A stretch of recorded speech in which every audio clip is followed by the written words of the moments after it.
Welcome to Voices from the Bench, a dental laboratory podcast.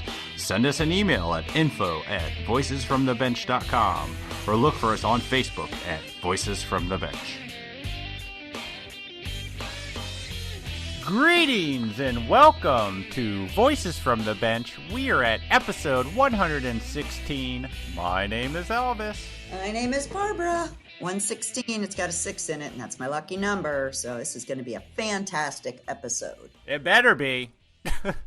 They always are. It's best we can do anyways. So what's happening, Barb? How's Florida? How's it going in the lab? What's going on? Super, super busy. Like, right back where we were. No kidding. Yep. You have everyone back. Yep. And the units coming in are about the same they were in February? Yeah. Wow. Like, seriously. We're going to hit budget this month, and that's like crazy. It's really positive, and I've heard that from a lot of folks that they're super busy and super maxed out, and I think it's just a great thing for our industry. That's crazy. We're not at 100%, but I don't have all the employees back, so it feels like we're busy, but we're also down, I don't know, 20, 30% of the people. So everyone's working a little bit harder to do the work, so... But that's insane that you're back to February numbers already. That's nuts. Yep. Yeah, it's pretty substantial, and especially removables and implants. Like, I would have expected implants for whatever reason to come back a little slower, but we're busier than we've ever been in implants, which scratches my head, but I'm real grateful for it. That's nuts, and that's awesome. Yep. Let's hope that's a trend around the country. That's right. I'm hoping it is. What's the night secret? Not sure. I just think that people went back to the dentist, and fortunately, we've got a fair amount of DSOs, and they're super busy. And like I said, I'm grateful. Yeah. I'm doing all ceramic and high-end cases and diagnostics, and those are coming in too. So I'm just keeping my fingers crossed that everybody's feeling the same thing. Are you still spending a lot of time at the bench? All my time at the bench, yes, except for when you pull me away on a Friday. I'm going to leave at 4 today and go for a 97 heat index run. So that should put me in perspective a little bit. Ugh, that sounds terrible. Yeah. I did that yesterday and thought I was going to die, but I'm going to do it again. That's the nice thing about us runners. We never learn our lesson. Nope. I don't think so. All right, so what's going on? Well, we want to make sure that everyone sticks around to the end of the episode again. June being Dental Technician Appreciation Month, we had a couple more people send in some audio thanks to celebrate. So make sure you stick around to the end of the episode. All right. And we have a super exciting conversation for you today. We had the chance to, after a few times we had to reschedule, Barb and I got to talk to Peter Pizzi, CDT, from New York. Peter is a well-known ceramist, dental lab owner, public speaker, and the editor-in-chief of Inside Dental Technology magazine. We talk about his early days in the industry, how he got into speaking, life in New York during COVID, and his thoughts on where we need to go as an industry to succeed. So join us as we chat with Peter Pizzi.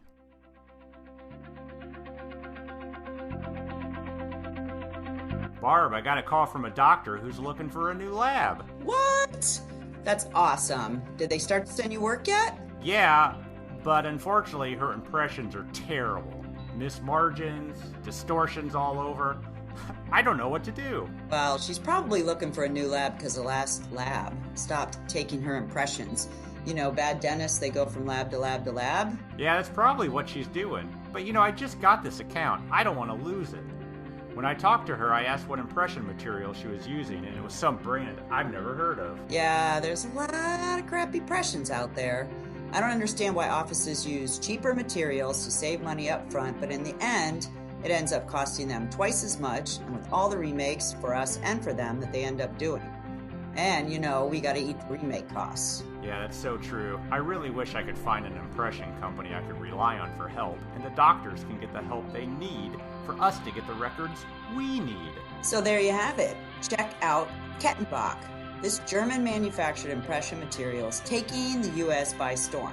Not only do they use top-notch patented technology, but they have a dedicated customer service team that will work with your accounts, which is amazing. Interesting. So do I just call the doctor and tell her to switch? What if she doesn't want to? Well, you know how doctors are. Most of them are pretty open and say, hey, if I can do better, please let me know. So if I was you, I would tell her to call Kettenbach Direct, give her the number of 877-532-2123. They've actually got a $99 starter kit.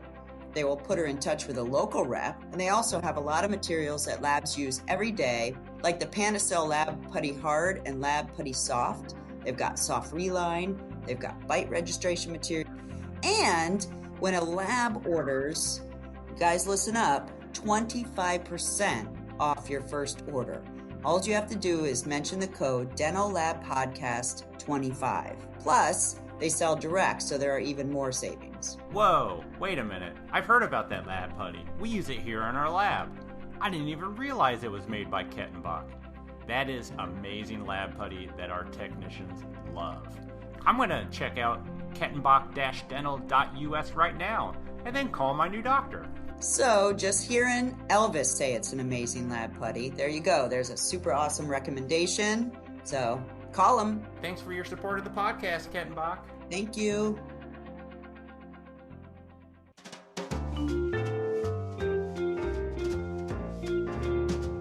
Voices from the Bench. The interview.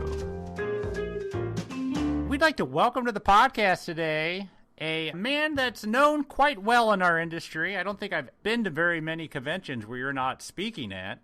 We're joined by the great Peter Pizzi. How are you, sir? I'm very good, and thank you for such a nice introduction. And bigger thank you to the both of you, because I have to be honest and tell you that our profession needed something like this, and I love the fact, and I apologize for not being on here sooner, but I love all the effort and energy that you put into making this happen and helping our profession. So big thank you to both of you. Thank you. So how did you get started in this industry, Peter? I mean, did you grow up with a dental technician as a father? Or That's a really long answer. You have about 6-7 hours, and I can give you the whole story. I'll tell you. As we introduce part one. No, I did not. I grew up actually as a musician. That was my goal. Really? A musician. Cool. And I spent most of my 80s traveling around the country with bands and playing, and that was my focus for my career. I will tell you that I grew up with a single mom, and my mom was also a piano teacher, and she was very supportive in the musical part. So she allowed me a lot of, let's say, liberties to not focus on schooling as much as I should have and Nice. travel with the bands and do things. When I was about 14, I remember, or 15, I moved out to Staten Island here in New York, and coincidentally, they offered a program in dental technology. And it's funny because I grew up in a small neighborhood in Brooklyn, and I remember we had an area that was called Doctors Row. It was 75th Street to be exact, and it was a row of beautiful brownstones that were all dentists. So in our neighborhood, that was the rich area, right? That, a few blocks away from us. And my mother always had this thing in her head about being a dentist. So long story short, I guess as a give back, when I went to a different high school and they offered a dental technology program, I took it just to kind of make my mom happy because she was so great with what I did. And wow, what a strange path it took after that, because teacher was a guy, Danny Solomon, who was a fabulous guy. We became good friends. He was also very supportive of me musically. So he would be my teacher in the day, and he'd show up in a club at night when I was playing somewhere. And, and over the years, we stayed friendly, and he got me a job in a lab with two great friends of mine. And little by little, I kind of worked behind the scenes in the lab as a musician day by day to make just a little extra money. And to be honest with you, I had no real interest in dental technology. And at some point later in my life, when my mom passed away and I was on my own, I really, as I got older, I started thinking, well, I need a career. My music career is not going where I want to. And I didn't want to be a 40-year-old musician on the corner not working. So I got lucky and I fell into something called the master's program at NYU. Yeah, I've heard of that. Yeah. You guys may know Vinny Alleluia, who just recently passed away in our profession. Yeah. I'm going to backtrack the story a little bit just to make it make sense. So here I am, I'm working as a technician part-time. My focus is music. But as I'm getting older, I'm 26 now and 27, and music career is not doing as well as I would like. I'm starting to think about what's to do next.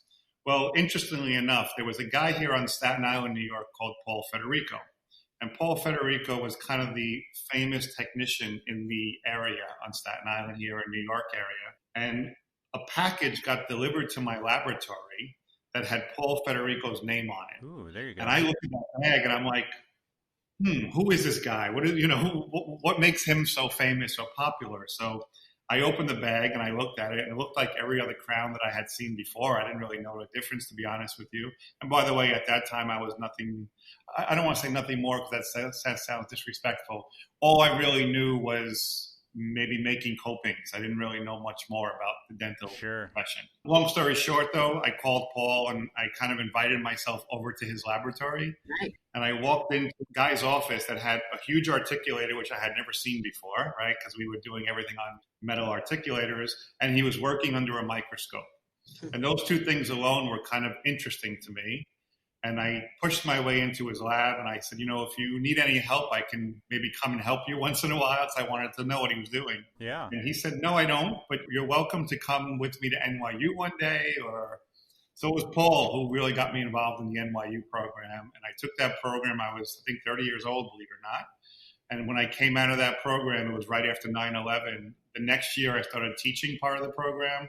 I did my first lecture and I decided that I was really interested in this profession. Maybe it was a second choice, but it became my main choice. I'm sorry, it's a long-winded answer, right? No, yeah. I got to know, what instrument did you play? Drums, and I still play. And drums. I don't play as well as I used to, that's for sure. But I can tell you that one of the benefits of being home a little bit more these last few months is I've reset my thumbs up, and I've been getting to play a little bit more. But man, am I bad these days.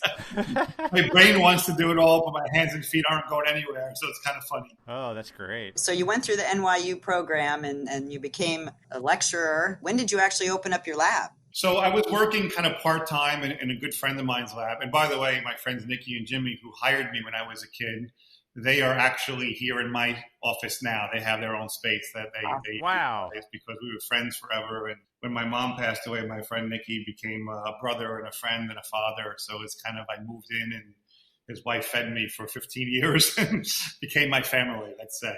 So yes, they're still here in the lab in my new space. I didn't officially open a lab, Barbara, until I'd say around 2001, I think was when I really officially opened the lab. And it was actually about 2 weeks before 9/11. Wow. So the place right now, I opened up about 2 or 3 weeks before 9/11. And I had just graduated from the master's program.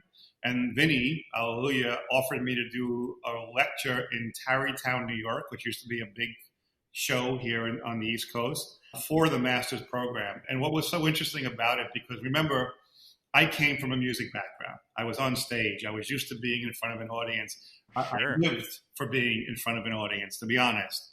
And when Vinny asked me to do a lecture, I thought of a 70-year-old, gray hair, gray beard. Not that there's anything wrong with that, because I'm 50-something today. But my thought was a dentist with one of those, what do you call the clear cellophane things that you would draw on and it would project up on. Oh, yeah. Yeah. I know what you're talking about. Yeah. So my point was, that was a lecture to me. And I thought, if I'm going to do a lecture, I don't want to do that. I want to do something interesting and fun. So it's so funny because I feel like I'm talking about something that happened 9,000 years ago, but it was 15, 20 years ago. So because music was interesting to me and showmanship was something that I think was missing from what I can see in dentistry, I decided my first lecture should be something different and fun. So here's what I did, which is kind of crazy because now you could do it like nothing. But remember, 2001, phones were just breaking, right? We didn't have the technology. All lectures were not done 3-to-1. They were done on a 4x3 screen. Oh, sure, What yeah. it was, I bought 3 screens. Wow. I wanted 3 separate screens. I ran 2 slide projectors on the left and right screens, which were, I was shooting my work, whatever it was, which was trimming dies and silly kind of things that I was doing on my slide projectors on the 2 side screens. And then in the middle screen, I bought a laptop and I learned how to use PowerPoint, and I stole some music video things and some movie clips. So I actually paid these 2 guys probably a fortune back then to illegally steal scenes from The Godfather. Right? And my opening scene was the Godfather opening moment when Don Corleone is sitting in his office and the baker comes in and says, my daughter will never be the same. Her jaw is broken, and like I Yep. bite it into teeth. And long story short, that was kind of the opening of how I started lectures, and I put music in, and I had thought it was the police murder by numbers, and I talked about how we destroy cases because I was getting very interested in occlusion. And that was the first lecture I ever did. It was 3 screens with music in the middle and 2 slide projectors. And it wasn't long that was a big success. And I could tell you, it's so weird to me. I'm sorry if I sound like I'm rambling, but it's kind of exciting to No, look back on it. It's good. That lecture was on September 28th, 1 o'clock in the afternoon on a Friday afternoon, about 3 weeks after 9/11. And I remember how hard I worked to prepare it. Sure. And I remember walking in the room thinking, who cares anymore, right? Because 9/11 had just happened. Yeah. And I got lucky. There were about 25 people that showed up to the lecture. And Judy Fishman was one of them, who owns LMP. Nice. And it just snowballed. Like that lecture seemed like it was a hit. And then the next one came and the next one came. And before I knew it, I heard about a guy in California who was able to shoot PowerPoint on 1 screen. And I thought, ooh, wow, this would be pretty cool. Yeah.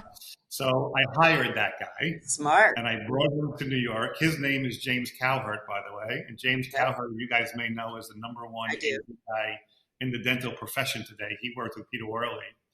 And that was the birth of 3-to-1. Cool. And I can tell you that I've never not shot a 3-to-1 format since then, even if I went to places that wouldn't want me to. It became standard for me, and now the whole profession is 3-to-1. And it's kind of like weird when I walk in and, you see the crazy AV stuff and the music and the videos and all the things. And I feel like I had a little hand in pushing that in the very beginning. So it's kind of cool. Well, I'm thankful because I don't want to watch people draw on one of those boards anymore where they project it up and I don't need a whiteboard on stage. And nice. It's changed. With the whole COVID coming out and the pandemic and all that, you probably miss lecturing, don't you? I think we've canceled every meeting that I was going to attend for the last 2 months and the next 2 months, and I really miss it. Like, I miss seeing people. I miss listening, learning.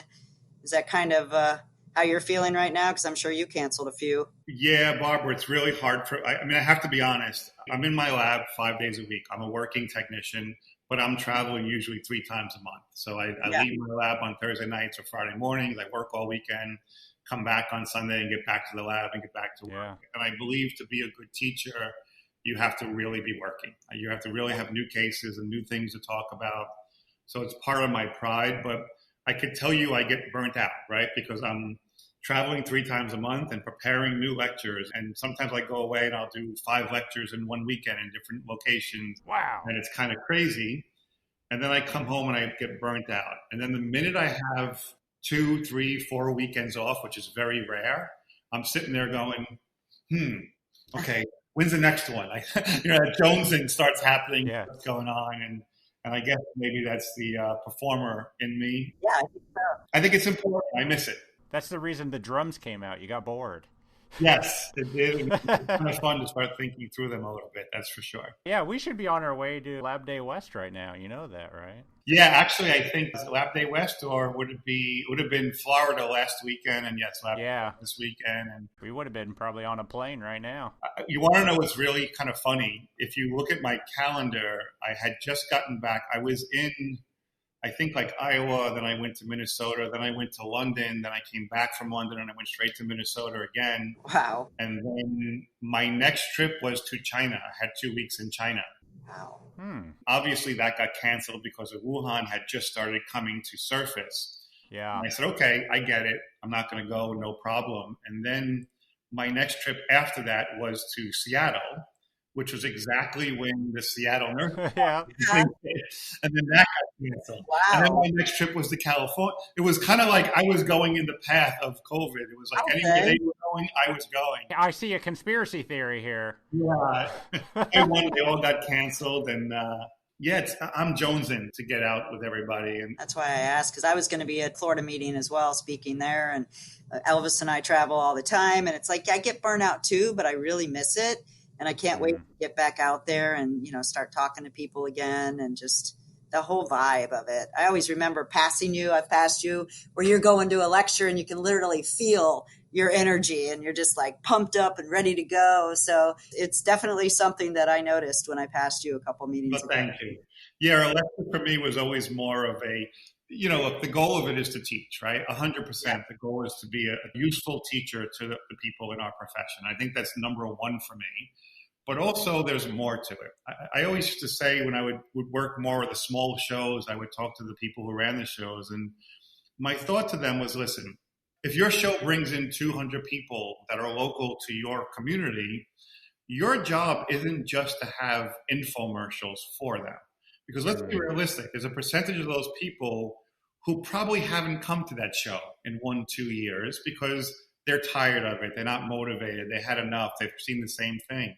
I said, so really what you need is you need great education and great motivation, because I think of a lecture, and if you've been to my lectures, I'm sure you see how much detail goes into the screen position, the lighting in the room, the music that's playing, every little aspect of it is part where I guess it comes from the old, who was the guy who, Wagner. So I don't know if you guys are familiar with Wagner. Wagner was back in the late 1800s, early 1900s. Wagner was a composer, and he was one of the first people to put the audience in the dark. And his concept was when an audience walked into his opera or his theater, they should walk away from their life and they should walk into an environment where it was warm and friendly and had a good feeling about it. I thought that was really an interesting, and I never realized I was trying to do that, to be honest with you, until I kind of thought back on it. But I was trying to make it where someone walked in my room, they saw it was different and they felt like it was a different environment. Whether it was the music I chose before I started or how the lecture started with something comical or funny or serious, depending on the event and where I am, to the fact that then my job was not only to give them useful tools to go back to work with on Monday, but also to make them want to come back. And I think that's really the hard part. And that's the part where I think I enjoy it the most because, it's funny, and I'm sure just like you guys, I can remember almost every lecture. For me, it's like a mental. You could tell me, I say, yeah, well, that was in North Carolina on this day. And I remember this lady said this to me, after the lecture. Mm-hmm. Kind of an interesting process how my brain, how I'm so dopey, I can't remember anything, but I remember all those little details. Yeah. That's true. But the reason I bring it up is because if you remember years ago, we would have, after every lecture you did, we would get the forms back from the organization and people would write and you get to read them and you would see that, people gave you all excellence or all tens and then they would write something nice. And I would come home and I'd be like, wow, this is amazing. There was 130 people in that room and 127 of them wrote the nicest things. And who wrote, I saw you last year and I couldn't wait to come back, or those kind of things. And you would think that would be enough to keep you motivated, but I could tell you what the ones that stood out were the people who hated you. Really? Because there always were. I remember that specific lecture down south, and I won't mention the town, but it was a specific lecture in the south. And I remember there was 130 something people in the audience. I got back 120 something forms, and 123 of them were amazingly nice. And one of them basically said, who do you think you are? How can you tell us that we have to do essential more than once? You have some nerves. And all I kept doing was trying to figure out who that person was. My goal was, I need to meet this person. I need them to be my face to why I didn't connect with them. What did I do wrong? It's kind of That's what feeds you. It's the desire to be perfect. It's that whole perfection. I think when I'm doing a single central, I probably do it 3 or 4 times. So I get it. Either that or convince them to do 2. And we had policies in place for that, and we still do. I mean, I think, when you get into real work today, I did a lecture, a webinar, I think on, was it Tuesday this week? And I said the truth. I mean, years ago, we knew that every single central we sent out, only about 30% of them actually went in the patient's mouth. And that never meant they were good. That just meant that either the patient was breaking the facial, or they didn't care, or the doctor didn't notice. But 70% of the time they came back. And I think those numbers have changed in a good way because of all the great technology. We have such amazing photography today. All my doctors are fabulous photo shooters, and the communication and polarize and concepts. And So it doesn't mean we're perfect though. Because I could show you centrals I did 10 years ago or ones I did yesterday, and I hate them all. To me, none of them are good because when you look at them on a huge screen, you start to realize, wow, I wish I could have got a little better of this or a little less of that. And I think that's where the challenge comes in. Oh, yeah. So, what type of lab do you have now? Do you do mostly high end aesthetic work? Yeah, so my laboratory, I'm really lucky, Elvis, and I say lucky because yes, I built it this way, so it was planned. At the Sure. same time, I over the years found the right people, right? So I have a 5-person laboratory. It's myself, my partner Keon, who's been with me forever, Jen, I got her out of school and she's been with me now for 10 years, Abraham and Helen. We actually just had a Zoom meeting this morning. And the 5 of us are really a great team. Mm-hmm. And I guess, yes, you could say we are, I hate the word high end. I know, I do too, but there's no other word. You know what? We try really diligently to be focused, creating a partnership with our doctors and being the best we can for the results of our patients. So really that's the goal for us. And I have doctors that are in very rich, high areas that their patients fly into my lab and I see them, movie and TV people. And I have doctors who are in very poor areas and we do just the same quality case for them who don't have the level of patient movie stars and actresses. Sure. And our goal is to be the best we can, no matter who we're working with. And we look for partners today because it's funny. I'm really fortunate when I say this.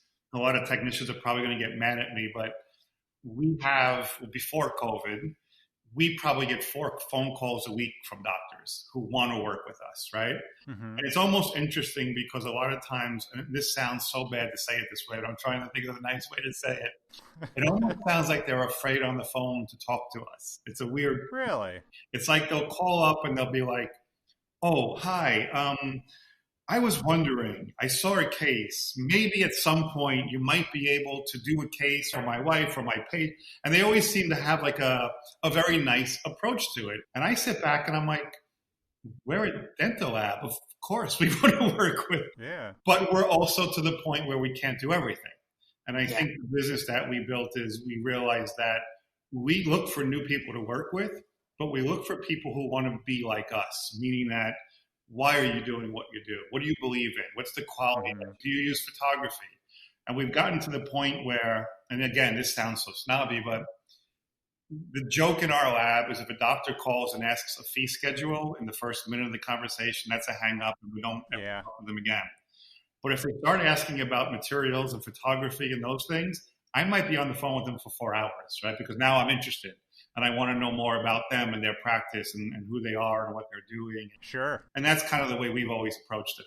Are most of your clients in New York or are they spread all over the country? Or? No, we have I'm sorry, Barbara? I was messing with him. I said he took my question. Sorry. She was going to ask that question first. I could tell. For those people who are listening don't know, we could see each other right now. We're For the first time on Voices from the Bench history. Yeah. And tell me it's not better. Come on, Elvis. I don't know if it's going to be the new norm. I'm not sure about it. I think it's fabulous. I love seeing you guys and having. Yeah, and I said to Elvis before the start, I said, listen, I'll gladly do it, but I want to be able to see you because I ramble and I want to know if I'm boring you and I can change the story quickly. And it's nice to be able to see the faces. So I'm not on Facebook, so there's proof. I'm off right now. Can you see this? I won't repeat that, what you're doing. I think I'm saving you. I'm covering for you. Now, what was the question? I lost the question now. Clients, are they mostly in New York or are they? Yeah. So because we're a 5-person lab, we only work with about 15 doctors at a time. Wow. We're all over the world. So we have 2 on Staten Island and 2 or 3 in Manhattan. And then I have a doctor in Hong Kong and a doctor in Canada and a doctor. But again, we do a lot of, besides single molars and single centrals, full mouth cases and big implant cases. Sure. So we're busy. You know, it's funny. What are we, 6 weeks into COVID? And we've only gotten a few cases in because New York is really shut down, and a few cases came in from South Carolina last week. But if you open my closet in my lab, it's still piled with cases. We're always 6 months behind because of my travel schedule, and so it's kind of nice that we still have work here. That was my question also, is that, due to what's happening right now and being more of the fee-for-service clientele, if you will. What is your gut on? Obviously, you're not seeing too much of it, but what's your gut feeling to those type of restorations coming back and having the fee-for-service and people spending the money? And you're in New York, of course, it's really bad there. So if you're still seeing work come in or you're starting to, that kind of makes me feel good. Yeah, I think it's a really fair question, and I have a thought on it, but I want to be cautious how I say it, because I think for me as an educator, look, I go into a lab that has 10 people and they're a very high-end lab and they want to fix things. And then I go into a lab that has 300 people and they want to fix things. And they're two different businesses, right? I mean, they really are much different businesses. And I get to work in both. And by the way, I come home from both with things that I add back to my lab. I learn why I'm there. Sure. People are better business people than I am. They think through processes better than I do. And I love that. So those are all good. But I also understand that there are different markets. And I'm not, if you shop in Walmart or you shop in Neiman Marcus, it doesn't mean you're a good or a bad person. It means it's what you like or don't like or how it works for you. And I'm okay with either one of those. And in truth, I think we need both parts in our profession. But I would also make the argument that the future of our profession, and I feel like I've been kind of saying this for a lot of years now, I think is really about a technician being way more knowledgeable than we had to be in the past. Look, in my generation in the 80s and 90s, people were becoming technicians. You kind of chose a specialty, right? Everybody wanted to be a ceramist. Everybody wanted to be something. You became a denture person, a ceramist, a this. And I've been under the belief, especially for the last 10 years, that the future of our profession is going to be about you really being a technician, having a diagnostic ability, being able to communicate with your doctors and speak doctor. And I think you guys know that I lecture on both sides, right? I'm lecturing 50% of my time in the clinical environment. So I'm at doctor shows and doctor environments and the other 50% in technician environments. So I have to speak both languages. And I can tell you, David Hornbrook and I did like a little tour together for a bunch of places. And it was hysterical because David, who's a fabulous dentist, we would come off stage and all the technicians would run over to him thinking he was the technician because he speaks like a technician. And then the doctors would come over to me and ask me the questions. So I was speaking like a doctor, right? And I think the point that was valid to that to me is you need to be able to do that. The viability of us, our businesses, isn't going to be about how fast, how hard, or how cheap. That's not going to be the viability of you 5-10 years down the road. Your viability is going to be how much knowledge you have, how much communication you have, and how many options you could pull out of your toolbox to satisfy the needs of our patients. Because they're getting tougher. Every market that I'm in, I worked in a group, and I won't mention any names, but a group hired me that owns a whole bunch of clinical offices around the country. When they called me, I'm like, why do you guys want me to come in? I don't think I'm right for you. And they're like, no, you don't understand. We see that our market needs more. We see that they're not happy and they're running from one lab to the next because $1 cheaper or $2 cheaper. And we also realize that we don't have the veneer cases or the implant cases or the combination aesthetic cases. And we realize in order for us to be viable 5-10 years down the road, we have to have that. And I agree. I think that's really our key is whatever you're doing is great, but where do you see yourself 5-10 years from today? And I think that's really the point of, for me, education is king. The more you know, the more you're worth and the more valuable you are to your clinician partners. Wow. So how do you keep educating yourself? Where do you go to learn? Are you just one of those people that's just into everything and you want to see everything and learn everything? And it's getting harder. And who's teaching you? Some of the new stuff, I'm saying. I got really lucky, Barbara, because when I decided I was going to stay in this profession in 2000 and 2001, I started kind of trying to figure out where to go, right? And remember, I'm sorry to keep dating myself, but remember what education was in 2000 and 2001. It's not what it was today. So I realized if I want to be a ceramist, I better go out and find the good ceramics. And by the way, I had never picked up a brush in 2000 and 2001. I was not a ceramist at that point. And I'm going to tell you the 5 names that if I asked you guys, if you could put yourself back in 2000, what names would you tell me who the best technicians were in the world? And I guarantee you it's the same names that I'm thinking of, right? Yeah, probably. So you'd probably say Claude Sieber and Don Cornell and Willie Geller and right, maybe Michel Magnier if you knew the Oh, European. yeah, I got Right. it. So my point is there were five, six famous worldwide technicians that everybody kind of knew. And I'm going to tell you, at that point in my life, I had never been out of this country. And Willie Geller and Michel Magnier and those guys were in Europe at that point. I wasn't going. And the one technician that seemed to be the most famous in the United States was Don Cornell. It's a long, complicated story, but I'll give you the quick version of it. I kind of sought Don out. I wanted to see why he was so famous, what made him so good. And I signed up for a class he did in, I think it was in Dallas or somewhere in Texas. And I spent $2,000 to go to the class. I had never picked up a brush before. And I lied my way through it when he was walking around teaching, saying,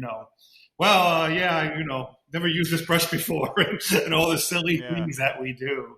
And I came back home to the lab I had just opened, and all my friends said, you spent $2,000. What did you learn? What are you going to do different than what we're doing today? And I saw something different. And Don not only became a friend and a mentor and like family to me, and I practically lived in his house for years. The joke that I have with Don is I followed him everywhere for a while because I wanted him as a mentor. And it got to the point where I would invite friends of his here to my lab just so I could ask them questions about him. I wanted to know everything about him and what made him tick. And Don was it still is such a bright guy and an amazing person across the board.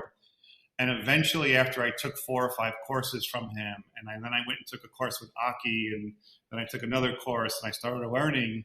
Out of the blue, I called Don up at his lab one day, and I said, Mr. Cornell, I don't know if you know me, but I've taken some courses from you, and I would really like to come spend some time in your lab, and whatever that would cost me to do, I'd like to see it for real. And Don's words were to me, I'm home this weekend and this weekend. Let me know when you want to come, and you're welcome to. Wow.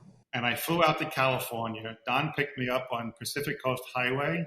I was wearing a suit and a tie, by the way, at 5 o'clock in the morning in California, which is a mistake. And I was carrying 2 suitcases. One was filled with ceramic and one was filled with cases. And I thought I was going to sit there and build cases all day with Don Cornell. And Don drove up in his daughter Katie's old beat-up convertible, which was a BMW convertible, an older one, in a T-shirt, flip-flops, and shorts. And he looked at me and said, where are you going? And I said, to your lab? And he went, not like that, you're not. So that was kind of my introduction to California weather. And now the joke that I'll get to is I did that every 3 months for about a year. Wow. I would call Don back, can I come back? Can I come back? And after my 5th time or 4th time, Don said to me, he goes, Peter, I don't think you can come this time. And I was like, what do you mean? What did I do? He goes, well, I'll tell you what. You can come on one condition. And I said, you name the condition, I'm in. He said, you have to stay at my house. Aww. And I said, okay. And the joke between Don and I is that was the biggest mistake he's ever made. Within a year, I had a key to his house. I had what I used to call the Pizzi wing. I had my own bedroom with clothes in it.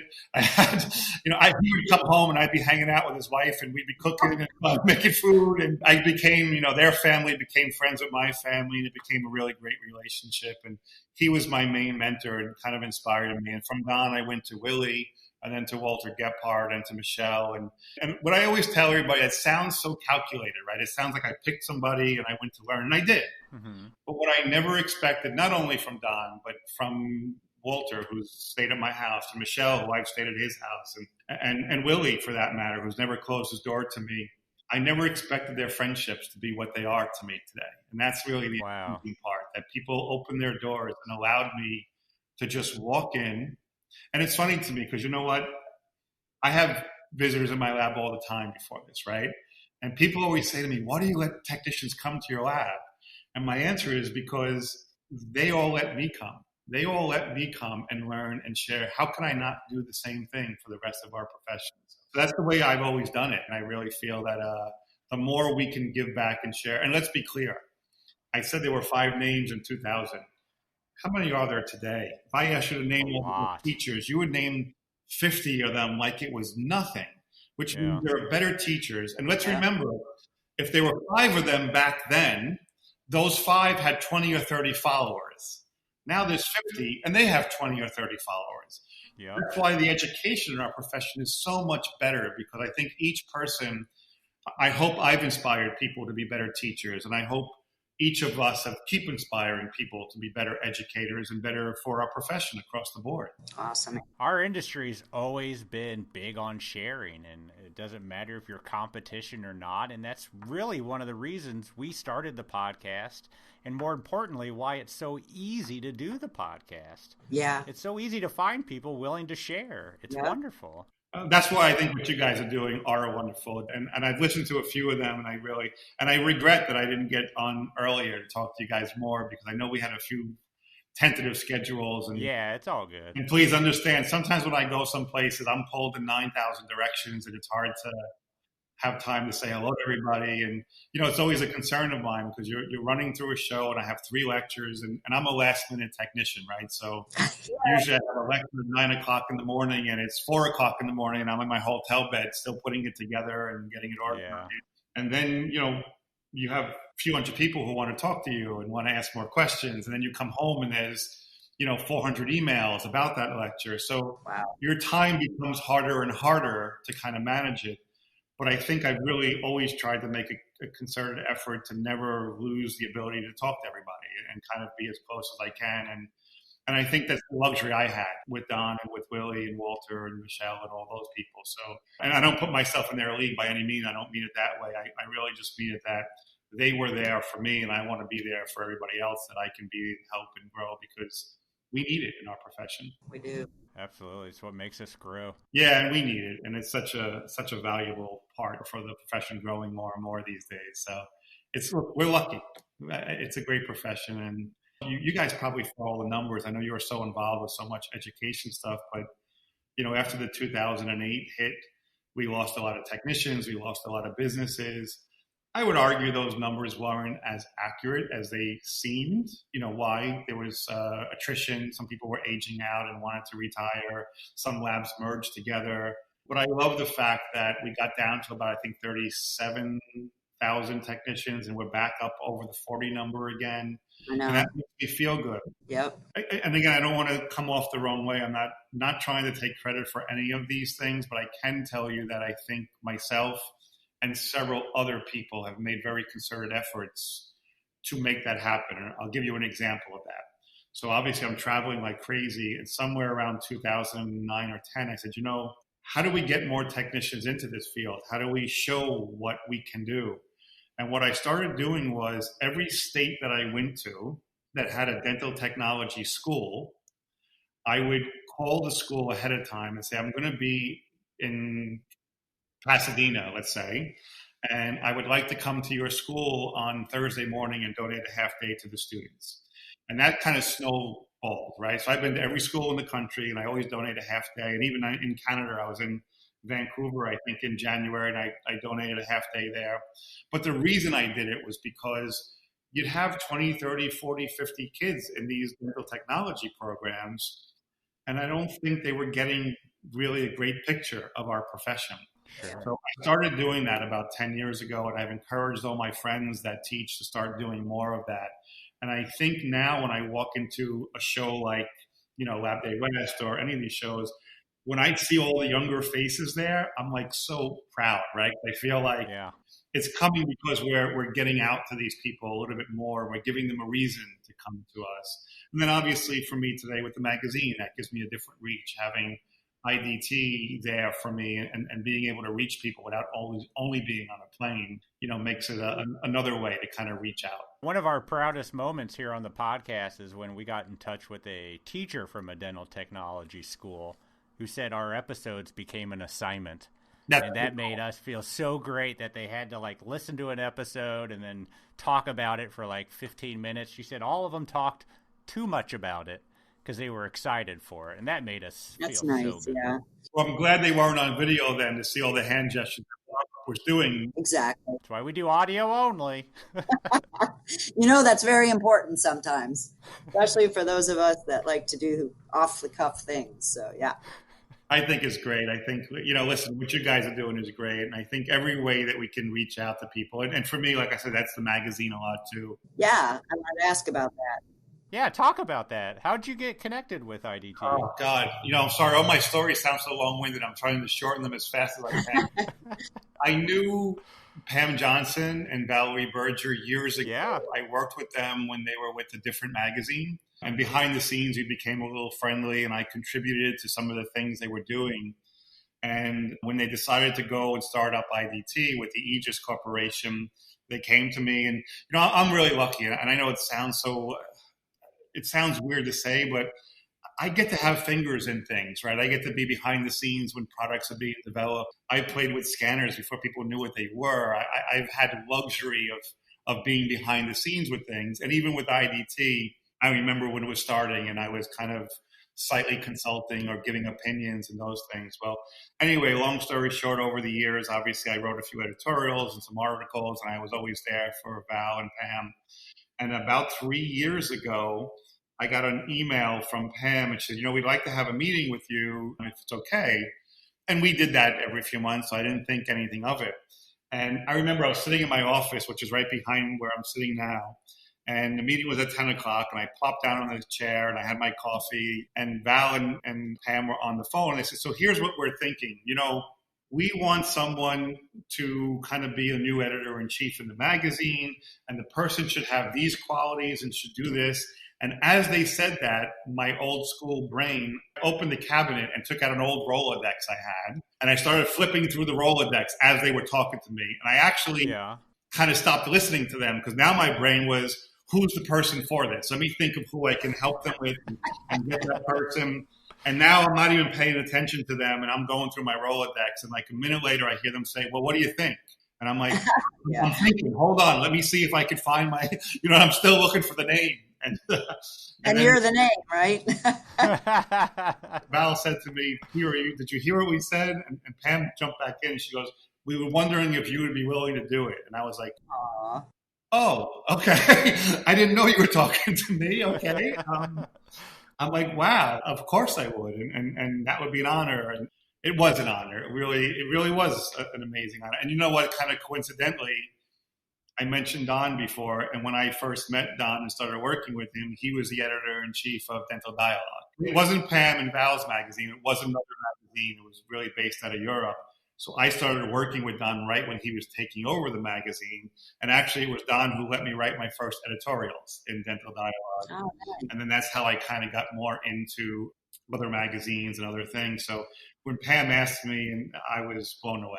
And Pam and Val were amazing. And it's a great company. And I think, my goal with the magazine has really been to try to make it more team-oriented, get a little more clinical side so technicians can communicate better, understand better, and elevate the level of the cases as best we can and really raise the level of the profession across the board. And it's nice to do that, not having to be on a plane every day either, right? So I get to write. Sure. I've noticed your signature on that definite little aspect. I read that magazine monthly every time I get it, so I can definitely see that print on there. How long's it been? I think this is my third year, if I'm not mistaken. Yeah, I was going to say, it hasn't been too long. Time flies when you're having fun. I think it's my third year. I could be wrong. I think so.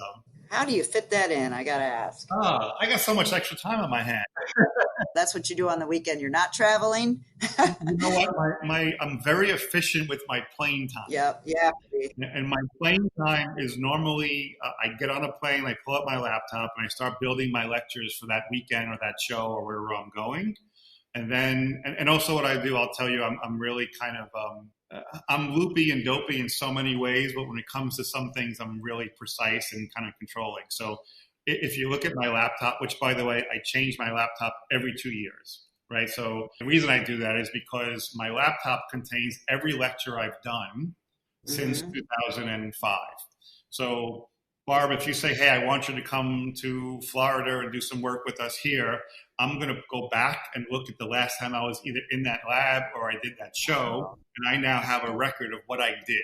And I'll open up that lecture, and when I get on the plane, I'm going to say, okay, here's what I taught them. Let me see what was useful for that, what I liked or didn't like, what cases I can use, which ones I should get rid of, or maybe I was there 4 times in the last 2 years. And I definitely don't want to show those same 4 cases. So I need to build a new concept. So when I get on a plane, that's what I do. I sit down and I start working on my lecture. The good news is I have so much material these days. I have so many cases and I'm constantly adding to them that the lectures that used to take me a 4-hour flight to build now take me 25 minutes, right? I could build it quick. And now I have time to sit down and write an editorial or read through the articles and kind of go through magazine stuff. So that's part of my travel schedule, is being able to work through all those things. So when I get back to the lab, I can focus on cases again. Wow. Busy man. Yeah, it's a little crazy schedule, right? But it works. It works for me. And I think it's important, again, to update and keep growing through the process. And you know what I found that was really interesting too was I worked so hard the first few years to never do the same lecture over and over again. And then I realized I was wrong. And I realized I was wrong because people come back to see the same case sometimes because they didn't really understand it the first time. They want to think about it. How many times have you gone to see your person that you like? I've seen Michelle show the same case with the tetracycline stain 9,000 times. And every time he shows it, I'm like, oh, wow, I didn't catch that last time.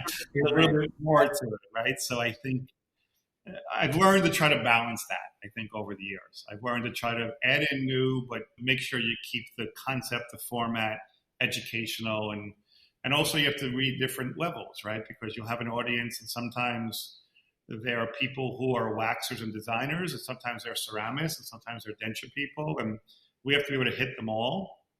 What it has changed, interestingly enough, is how I teach.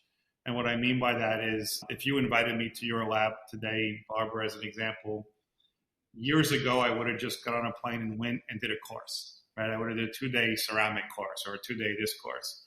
And about 5 or 6 years ago, I started realizing it was just kind of silly. It didn't make sense anymore. And what I meant by that is I can come to you, a laboratory or a town, and teach. But especially when you're in a lab with technicians, teaching one section of them doesn't work anymore, right? So let's say I go to a lab that has 50 people and they say, well, we'd like you to work with the ceramics. And I say, okay, so what do you want me to teach them? How to put a little bit more blue in the corner of the restoration? That doesn't go very far if the model and die person didn't really understand how to design the model the proper way or cast structure-wise. If the substructure designer or the CAD person doesn't understand how to design the substructure the right way. If you're not getting the photography from your doctors, how do they communicate the color and the shade to the technicians? So over the years, I started getting stricter in how I do that. And now my format is, I'll come to your lab, but the way it works is on Thursday night, we do a photography lecture for your doctors. Mm-hmm. On Friday, I do a lecture for the entire lab. And then on Saturday, we do a hands-on component for a few groups. And then I'll come back again at another time and we'll do it again because I don't think you can make an improvement by just taking the 5 ceramists or the 5 denture persons or the 5 this and just making them a little bit better. It's kind of a poor man's way of looking at it, I believe. I love that approach, especially bringing the docs in. That's great. It's important. Yeah. Look, you guys, we're all lab owners, right? How much better can you get if your doctors are doing the same thing? Yeah. And I think one of the flaws of us as technicians is, and the doctors have the same flaws, so it's not just us, but you know, it's kind of fun. I get the luxury because I lecture to both sides. When I lecture to the doctors, I throw the technicians under the bus like nothing has ever happened before. When I lecture to the technicians, I throw the doctors under the bus. Right? Yeah. Because it's both our fault in the end. But the point is let's go back to the single central version.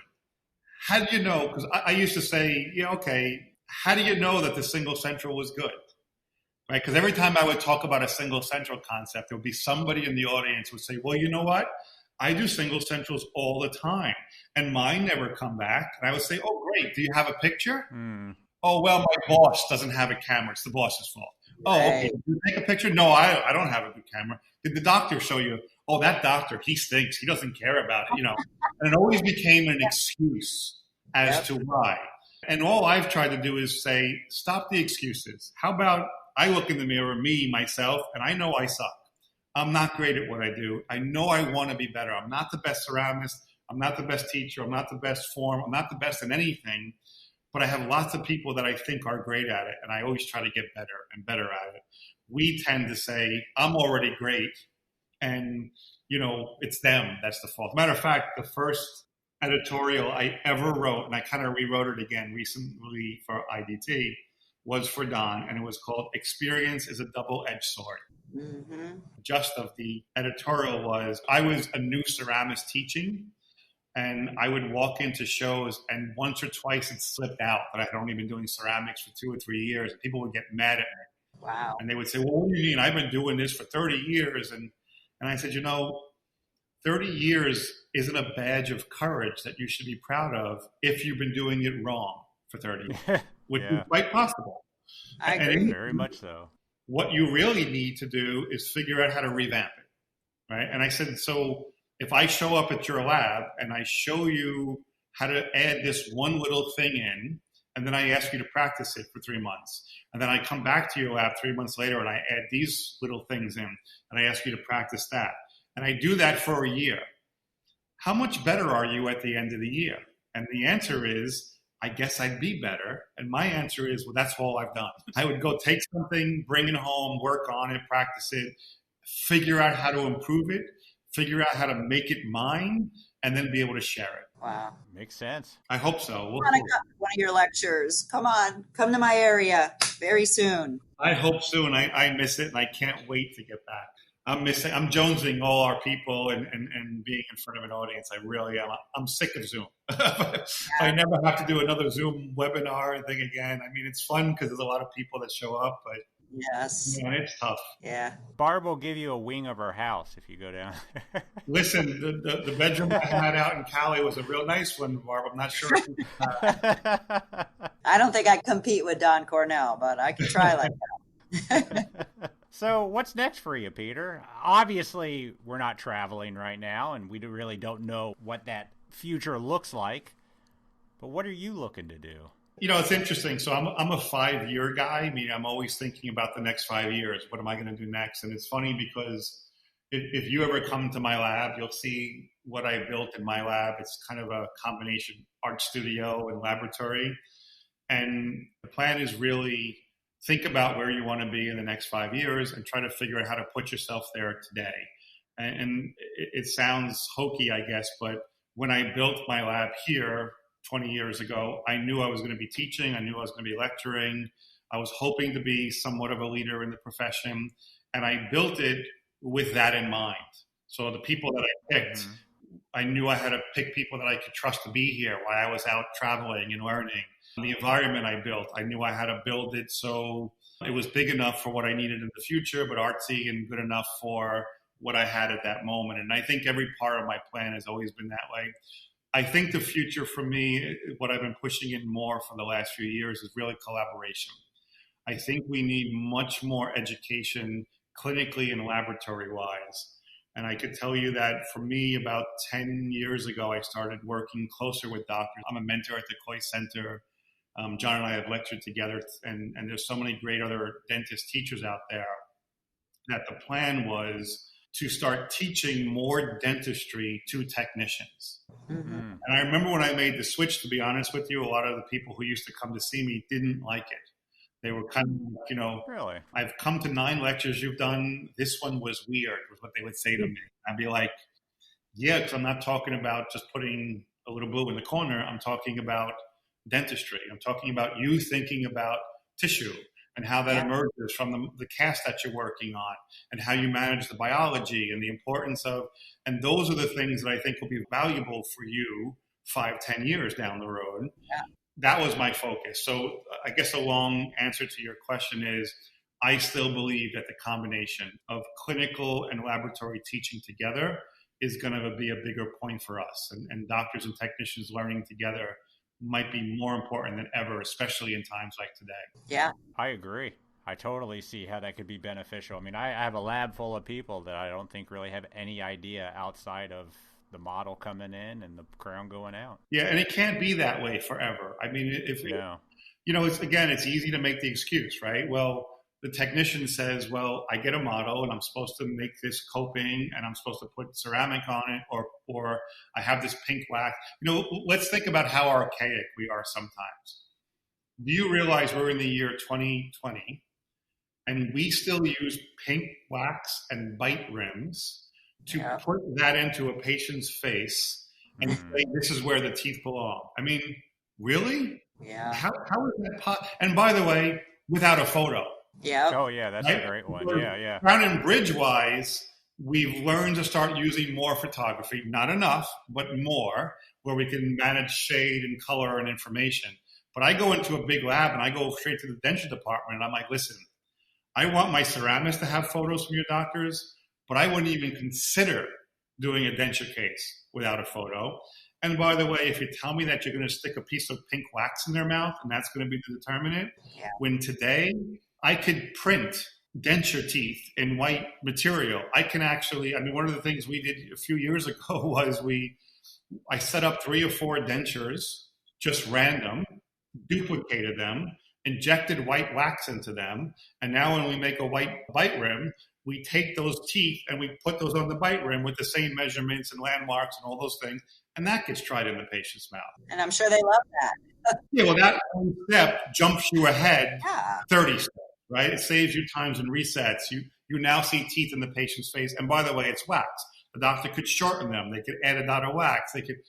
It's communication, and in truth, if we don't do everything today from how it looks in the patient's face and mouth, we're missing the point. So our lab policy is a real simple one, and all our doctors know it. We do not work on cases unless we see the patient's face. And the reason we don't do that is not because we're snobby, it's because we're not good enough. We're just not good enough to know what's right until I see the face, the dominant and non-dominant sides, the interpupillary line, the lip dynamic, and what they show and don't show. I'm not good enough. And that's just the aesthetic. And then functionally, I'm not good enough if I don't understand the angulation of the implant, the root emergence profile, what the biotype of the tissue is, or how I'm going to manage the biological width based on where the prep finish line is, and all of these little details. I'm just not good enough. And for those of us who still pretend we are, you're missing a bigger boat because you're not. We're not good enough without the information. Well said. Wow. I agree. So that's my take. Powerful stuff, man. Yep. Love it. We're past an hour here. That was quick.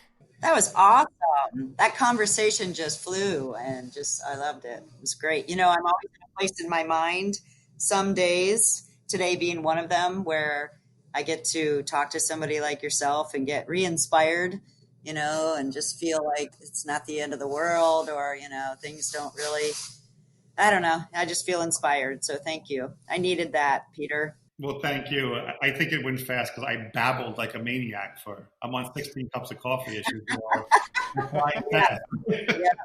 I'd like to be on a glass of wine, though, personally, but that'll be on. Well, I can't thank you guys enough. And I think, please, I'll gladly come back on anytime you want. And I apologize for not being on sooner. I really do. No problem. I think this what you guys are doing is a really important thing for our profession.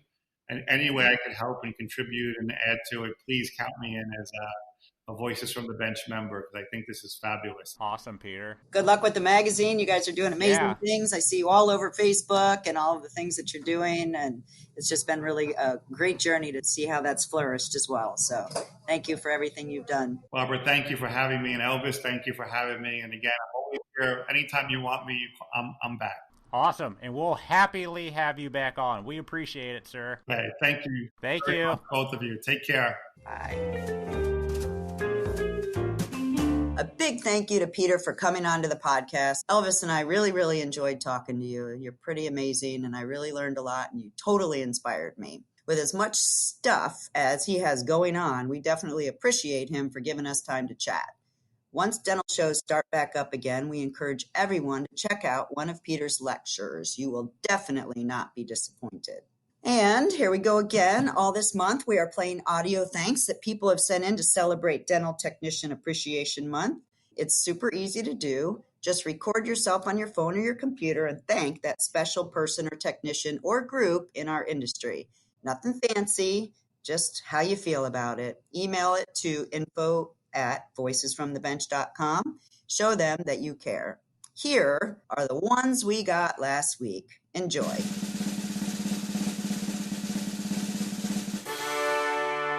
Hey guys, this is Sean Nowak, president of Nowak Dental Supplies and fiscal officer for the Foundation of Dental Laboratory Technology. I just wanted to take a moment to thank all dental technicians, CDTs. We wouldn't be what we are as a company today without you guys.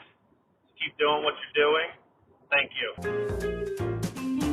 Hi, this is Razia Satudagan from Preet Corporation. I wanted to thank Chris Borms for trusting me with working for him in his company and always allowing me to be exactly who I am and do everything the way I want to do it. He never restricted me, and therefore I appreciate him and his trust in me. And I believe what Simon Sink said about team is not a group of people who work together, but a team is a group of people who trust each other is actually extremely true. And I trust my team, and I know my team trusts me, and it feels great. I want to give a shout out to the entire Preet team. Every single person there is very, very hardworking and very sweet and honorable people. So this is just a thank you to the entire Preet team. I'm Barbara Wojan from Knight Dental Group, Florida, and I'd like to take a moment to thank my dad, Robert Warner, CDT, for forcing me many, many, many years ago when I was a young, clueless teenager into this amazing industry. He was my mentor, taught me more than I can ever tell you, pushed me to some crazy, crazy places, but really made me a better technician. And I just wanted to say thanks, Dad. Love you. So there are only 2 more episodes this month. So if you want to give an audio thanks, now is the time. It's easy to do, and it means a lot for our industry. You can thank a coworker, a family member, a company, or anyone else you want to show appreciation for. All righty. All right, everybody. That's all we got. We appreciate it. Have a good week. Bye.